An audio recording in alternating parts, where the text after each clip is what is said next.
ani sojali do bi ka wala soro anga kunnafoni o kene ka munu be ka la jeni wakati na obe fulino ka do wakati chugo ya kayo bisimila anga kunnafoni o kene ka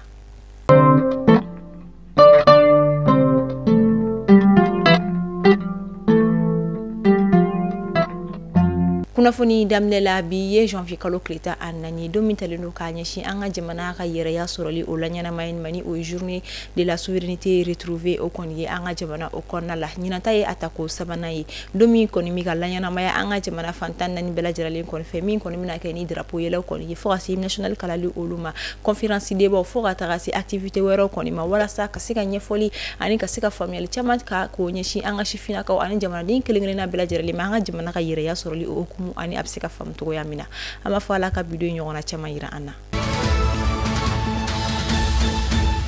kunungo tene janvier kalo kleta ani saba anga jamana nyema general d'armée Assimi Goïta ale koni maba fla koni bisibila kuluba pale konna la kunungo femi Burkina Faso jamana ka ministre mechini nuka jamana ko kanko olumani o ministre des affaires étrangères yeni o monsieur Karamoko Jean-Marie Traoré aye o bisimila kunungo da yan fe wakati olu koni fe o ko fe aklala ka shini jamana koni ka gouvernement ka représentant spécial fana koni bisinani o monsieur Liu Yuzi yere fana o koni ni no flashi ka sikka kuma konte dawari ni anga jamana nyama ko ni brodi nyoma ani bara nyonya obese ga sinsi chogo ya mina wala sa ambila jiralin ko ni misega bufinya boda ulu soro togo ya mina ala kala nyunu sabati Dorokun fratia konna la kerenkrene la karido anga jamana korea fanfela fe gundam kurundo koni daflilaji konna la min kera sababu ye ka makelen koni bone anina ani chen chama koni nduna mogo yere koni kuna kasangani o okumu konna ye femme gawo yere koni marabulu gouverneur ni o general de division Moussa Mouriba Traoré akoni bora ka kuma ke kasangani ni konye mina e sharia kurodo koni sigi singa o sharia kuro tetalike do werela kurun koni bollibe damne nege kanye woro sokoma kata blabula fe kanye kanye ta ani shegina ni 18h kon temena kurun shite boli o kofe wa ko kurun kilina bela jaralin kon kono chambre kon ka ke obulu ani gilet fana ka ke obulu ola alni amanya kurun mi d'Afrique mo kon nga seka kisi to ya mina nini mina nun kon ni Karido December kalo klita ani flakoro marabulo konna la shifina karo koni isa ya soro ka asabu koni keni marfa kise koni keli ko feka ale soro femi koni kera nyini ani koro ni nyogonche Karido ayirala ka foni shifina kan yere koni kumika bon zone dugure kono ka ikunda koro faba konna ka wala saka sikata carburant sani o itaji ayirala ore koni sin fesa marfa kise koni ale soro mina ayere mabo ala sereya we anye foko o yoro kelen frena tuguni kofe tuguni ayirala ka foko bamakachi wala tigrama walma bingana wala tigrama koni bingana wala ka nyeshishifina ka wera koni maka abulo koro fem bela jiralin ko interaki ala fefe ko misake na fulo mafemi ameta kajolo ko ulufeno ayira la ko ni wakati la bayi na femi bolo fen so ko ni mega yele no kerenkerne la min ko ni sanyo e kadaka ayira la ka fo sanyo kilo keme boro ni uyi 100 kilo boro o ko ni tumi soro wa duru de la ngani wakati na asongo la ka tayira soro fo wa shegi kuma do la fo wa kono ton yere o konna mi yere konna uye ayira ka fo ko sababu tisake do were ni la kana bali amin kon mi marabulo konna la ni ute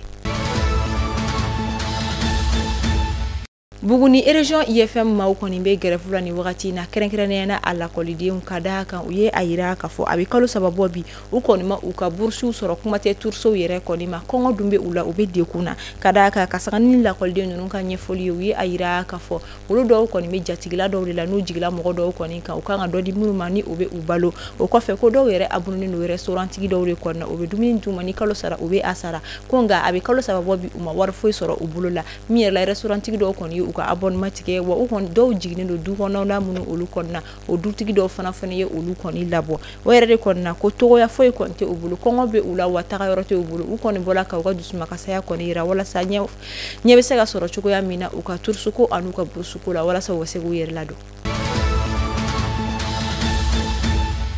Ayasi kunafunia konna la kunungo tene janvier kalo klita ani saba femi commission nationale de l'AESI o koni bureau signa Burkina Faso jamana konna la miere koni kela uka jamana yere koni présidentiel o konna la femi bazol ma bazie alere koni taraka ke AESI koni commission nationale koni président Burkina Faso jamana konna la kadaka kasangani capitaine Ibrahima Traoré aleka décret bolé mi kera décembre kalo kili kono to temeni samba fla ani muga ani nani aya hira ka foko bazol ma bazie ale kɔni mina kɛ fɛn min ka fɔ IEC commission nationale président Burkina Faso jamana kɔnɔ min yɛrɛ kɔnɔna a sigira officiellement kunungo janvier kalo tile 13.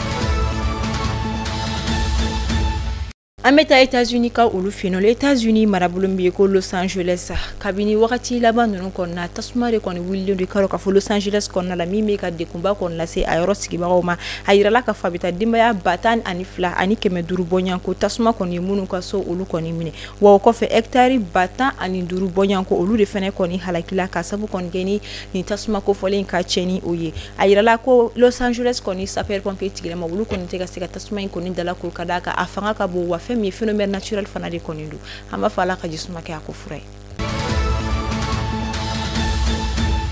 amena kunafunia okunche fait divers konna la anga jamana o konna la femi kita marabulu bini abefo mako sangara mbuguni obe kilometri duru bonyanko nyoni kado kita dugu yere o konna la kasanga ni karido shuyi ka adugu je kunungo tenena ayirala ka foko couple do mi yere ko shifina kado yemuno yere ka konya kera ala te 100 kilimpo ulu koni yesa ya koni soro ushi so konna la mi kera kaba ko bayi ko sobe nga kasanga ni sapeur pompier tigila maw ani femi la kana tigila maw koni sili keneka usera ka seke seke li kumfulo mi ke ka jabi mindi ore ka foko charbon gazi de kelemi soro sawi kanima ko fole nunu koni bone unina kadaka tuma mina dugu jerani dago shira umawuli da koni jago ya wala wakati mina aya soro udali no uflashite nina nga koni sokona leba soro bugurjere koni beno obayira kutasuma mini koni dona sokono o charbon sisi de kelemi soro sawi kanima ko fole flabra tiralen koni bone unina amba fo ala ka hineke ba magato kelengelen bela jeralena anga janto an yela charbon shishi alla soro mama gonye charbona afana koloro tante Mali kuna funi bolo sala je bako ofuri no fa osigiro la ka sabu ka la meliko nyuma yi amba fa o ka mbeshini araba ala kan shi joko makono kanga jamana basigi